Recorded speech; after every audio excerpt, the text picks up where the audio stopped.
ऋषि चिंतन सफल दाम्पत्य का आधार रूप सौंदर्य नहीं, गुण है। पति पत्नी का प्रेम बरसाती नाले के समान अल्पकालीन नहीं, सदा बहने वाली नदी की तरह स्थायी होता है। नदी जब पर्वतों से निकलती है तो क्षीणकाय तथा तीव्रगामिनी होती है। मार्ग की चट्टानों से टकराती हुई, शोर करती हुई बहती है। उसमें जल कम और प्रवाह अधिक होता है। विवाह के आरंभिक दिनों में पति पत्नी के प्रेम की यही स्थिति होती है। उसमें भावुकता का प्रवाह अधिक तथा विवेकशीलता का जल कम होता है। जो पति पत्नी केवल भावुकता का प्रवाह भर होते हैं, वे बरसाती नाले की तरह शीघ्र ही सूख जाते हैं। जहां विवेक का जल होता है, वे निरंतर आगे बढ़ते हुए अपने कलेवर को बढ़ाते चलते हैं। रूप यौवन का आकर्षण अधिक दिनों तक पति पत्नी को बांधकर नहीं रख सकता। रूप की अपनी कोई मर्यादा नहीं है, यह मनुष्य के मन की उपज है।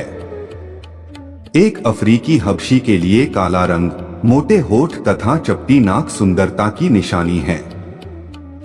एक अमेरिका निवासी गोरे व्यक्ति के लिए यह सब कुछ कुरूपता का मानदंड हो जाता है। चीनी छोटे पांवों को सुंदर मानते हैं।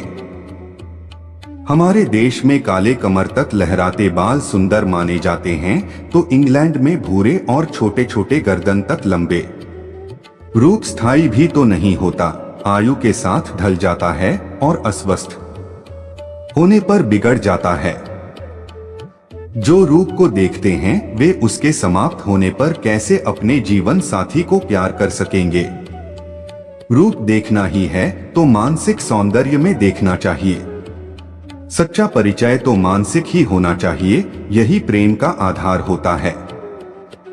इसे बढ़ाया जा सकता है सद्विचारों से, सद्गुणों से तथा सत्कर्मों से। मानसिक सौंदर्य को बढ़ाते रहने से व्यक्तित्व में निखार आता है। यह निखार परस्पर प्रीति बढ़ाने में पर्याप्त होता है।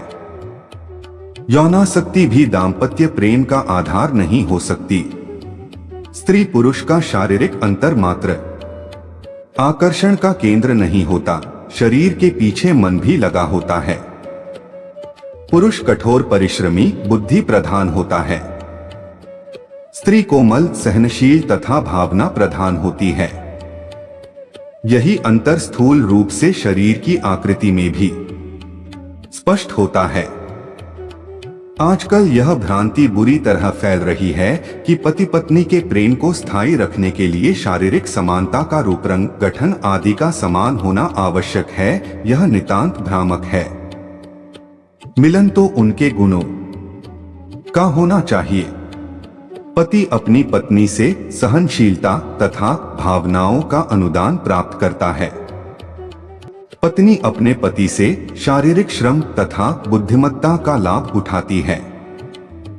परस्पर एक दूसरे के पूरक बनकर पूर्णत्व की प्राप्ति करना ही इस विभिन्नता का परिणाम है। सफल दाम्पत्य जीवन के मौलिक सिद्धांत पृष्ठ 17 पर श्रीराम शर्मा आचार्य।